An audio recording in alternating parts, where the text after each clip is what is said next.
എല്ലാവർക്കും PK ലേണിംഗ്സിന്റെ പുതിയൊരു shorts video സീരീസിലേക്ക് സ്വാഗതം. ഈ വീഡിയോയിലൂടെ നമ്മൾ പരിചയപ്പെടുന്നത് PSC പരീക്ഷകൾക്ക് ചോദിച്ചിട്ടുള്ളതും ഇനി ചോദിക്കാൻ സാധ്യതയുള്ളതുമായിട്ടുള്ള പ്രശസ്തമായ ആത്മകഥകളെ കുറിച്ചിട്ടാണ്. ഒന്നാമത്തത് എൻ്റെ നാടുകടത്തൽ.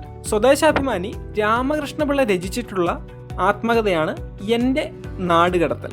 അപ്പം നിങ്ങൾ പലരും കേട്ടിട്ടുള്ള ഇതിനു മുമ്പത്തെ പല പരീക്ഷകൾക്കും ചോദിച്ചിട്ടുള്ള ഒരു ആത്മകഥ കൂടിയാണ് എൻ്റെ നാടുകടത്തൽ. PK നാരായണപിള്ള രചിച്ച ആത്മകഥയാണ്. PK നാരായണപിള്ളയുടെ ആത്മകഥയാണ് സ്മരണ മണ്ഡലം. സ്മരണ മണ്ഡലം എന്നത് PK നാരായണപിള്ളയുടെ ആത്മകഥയാണ്. EV കൃഷ്ണപിള്ളയുടെ ആത്മകഥയാണ് ജീവിത സ്മരണകൾ. EV കൃഷ്ണപിള്ളയുടെ ആത്മകഥയാണ് ജീവിത സ്മരണകൾ. VT ഭട്ടതിരിപ്പാടിന്റെ ആത്മകഥയാണ് കണ്ണീരും കിനാവും. B കല്യാണിയമ്മയുടെ ആത്മകഥയാണ് ഓർമ്മയിൽ നിന്ന്. B കല്യാണിയമ്മയുടെ ആത്മകഥയാണ് ഓർമ്മയിൽ നിന്ന്. മന്നത്ത് പത്മനാഭന്റെ ആത്മകഥയാണ് എൻ്റെ ജീവിത സ്മരണകൾ. KP കേശവമേനോന്റെ ആത്മകഥയാണ് കഴിഞ്ഞ കാലം.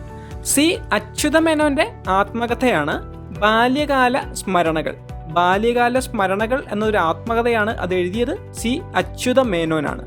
കേരളത്തിന്റെ മുൻ മുഖ്യമന്ത്രിയായിട്ടിരുന്ന വ്യക്തിത്വമാണ് C അച്യുതമേനോൻ. KC മാമൻ മാപ്പിളയുടെ ആത്മകഥയാണ് ജീവിത സ്മരണകൾ. KC മാമൻ മാപ്പിളയുടെ ആത്മകഥയാണ് ജീവിത സ്മരണകൾ.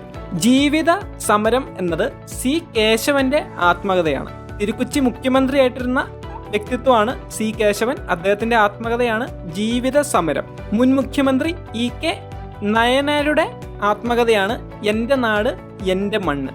കേരളത്തിലെ ആദ്യത്തെ വിദ്യാഭ്യാസ മന്ത്രിയായിരുന്ന ജോസഫ് മുണ്ടശ്ശേരിയുടെ ആത്മകഥയാണ് കൊഴിഞ്ഞ ഇലകൾ. തോപ്പിൽ ഭാസിയുടെ ആത്മകഥയാണ് ഒളിവിലെ ഓർമ്മകൾ.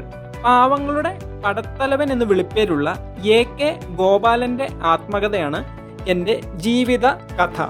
മുൻ മുഖ്യമന്ത്രി K കരുണാകരന്റെ ആത്മകഥയാണ് പതറാതെ മുന്നോട്ട്.